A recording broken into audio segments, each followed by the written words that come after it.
Dubai, যেটিকে আমরা মরুভূমির দেশ বলে জেনে থাকি, সেই মরুভূমির দেশে গত 2 দিন আগে এত ভয়াবহ বজ্রপাত সহ ঝড় বৃষ্টি হয় যে সারা দেশের অধিকাংশ এলাকায় বন্যার পরিস্থিতি তৈরি হয়। আর এই খবরটি আমাদের ভারত বাংলাদেশ সহ সারা বিশ্বে এতটাই আলোড়ন তৈরি করে যে আমাদের সব দেশের সমস্ত সোশ্যাল মিডিয়ায় খবরটি তোলপাড় শুরু করেছে। তো এই মরুভূমির দেশ দুবাই, যেখানে কিনা সারা বছরে 100 মিলিমিটারের থেকেও কম বৃষ্টিপাত হয়, সেই দেশে হঠাৎ করেই 24 ঘন্টায় কি করে 135 মিলিমিটারের থেকেও বেশি বৃষ্টিপাত হলো, সেই প্রশ্ন প্রায় সকলের মনেই উকি দিয়েছে। যেটির কারণ হিসাবে অনেকেই আমাদের পৃথিবীর জলবায়ু বদলানোকে দায়ী করেছেন, আবার অনেকেই বলছেন দুবাই সরকারের দ্বারা তৈরি করা কৃত্রিম বৃষ্টিপাত, যেটিকে ক্লাউড সিডিং বা আর্টিফিশিয়াল রেনও বলা হয়।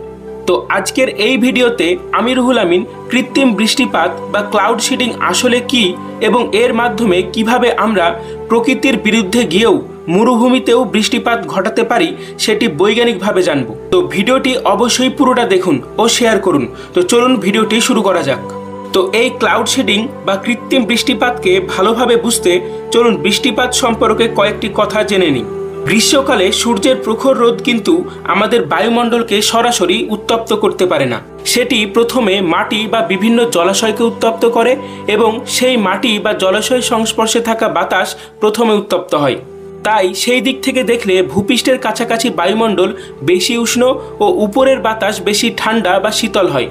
ভূপৃষ্ঠে থাকা এই বিভিন্ন জলাশয়ের জল সূর্যের তাপে বাষ্প হয়ে ভূপৃষ্ঠে থাকা গরম ও হালকা বাতাস ও তাতে মিশ্রিত ধূলিকণার সাথে মিশে বায়ুমণ্ডলের উপরে উঠতে থাকে এবং মেঘ সৃষ্টি করে।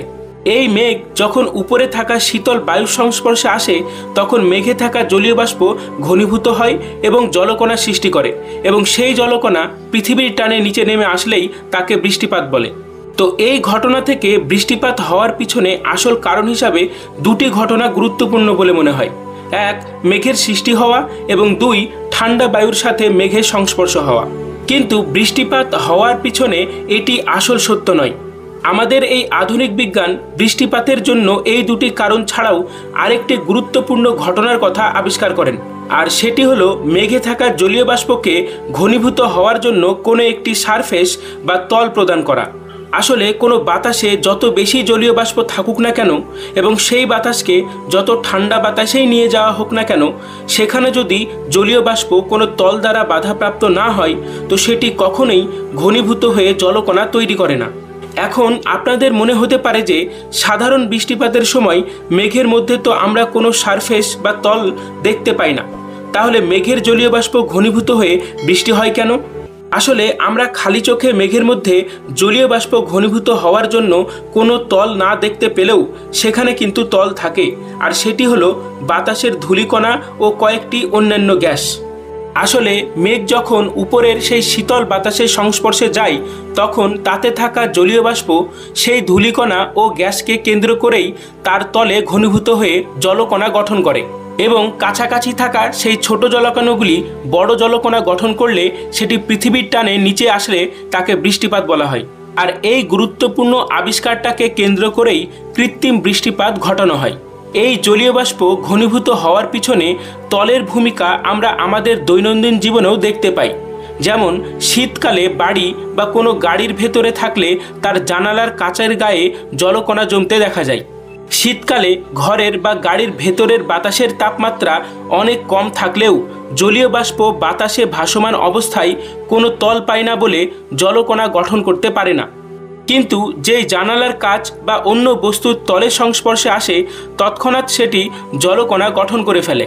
একই রকমভাবে ফ্রিজ থেকে ঠান্ডা জলের বোতল বাইরে বের করে রাখলেও বোতলের গায়ে জলকণা গঠন হতে দেখা যায়, কিন্তু বোতলের পাশের বাতাসে জলীয় বাষ্প গঠন হতে দেখা যায় না, ইত্যাদি।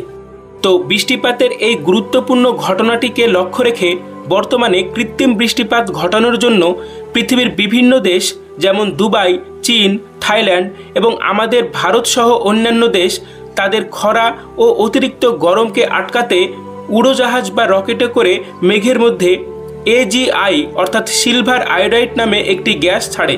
আর এই গ্যাসটির গঠনাকৃতি এমন হয় যে এটি জলীয় বাষ্পকে ঘনীভূত হতে পারফেক্ট তল প্রদান করে, অর্থাৎ এটিকে কেন্দ্র করে জলীয় বাষ্প দ্রুত জলকণা গঠন করে। আর এই গ্যাসের উপস্থিতিতে জলীয় বাষ্পের ঘনীভূত হওয়ার পরিমাণ স্বাভাবিক নিয়মে মেঘে জলীয় বাষ্প ঘনীভূত হওয়ার পরিমাণের থেকে অনেক বেশি হয়। তাছাড়া এই সিলভার আয়োডাইড গ্যাসের জলাকর্ষী ধর্ম থাকে, যার জন্য এই গ্যাসের আশেপাশে থাকা জলীয় বাষ্পকে টেনে তার কাছে জড়ো করতে পারে, যার কারণে ওই এলাকায় প্রবল ভারী বৃষ্টিপাত হয়ে থাকে। আর এই পদ্ধতিটাকে মেনেই সিলভার আয়োডাইডের মাধ্যমে আমরা এখন মরুভূমিতেও বৃষ্টিপাত ঘটাতে সক্ষম হই, আর যার প্রমাণ কিনা আমরা আজ দুবাইতেই দেখতে পাচ্ছি। তো এটিই ছিল এই কৃত্রিম বৃষ্টিপাত বা ক্লাউড সিডিংয়ের বৈজ্ঞানিক কারণ। তো এই ক্লাউড সিডিং অর্থাৎ কৃত্রিম বৃষ্টিপাত আমাদের কাছে ভালো বলে মনে হলেও এটি প্রকৃতির ওপর একটি অনেক খারাপ প্রভাব বিস্তার করে, যেটির ফল এখন আমরা না পেলেও ভবিষ্যতে বিভিন্ন প্রাকৃতিক দুর্যোগ আকারে কিন্তু অবশ্যই পাবো। তো এই ক্লাউড সিডিংয়ের ক্ষতিকারক প্রভাবগুলি আপনারা জানতে চাইলে অবশ্যই কমেন্ট করে জানান, তাহলে আমি নেক্সট ভিডিওতে ওগুলি নিয়েই আলোচনা করব। তো আজকের ভিডিও এই পর্যন্তই। তো দেখা হবে আবারও নেক্সট ভিডিওতে। ততদিন ভালো থাকবেন, সুস্থ থাকবেন।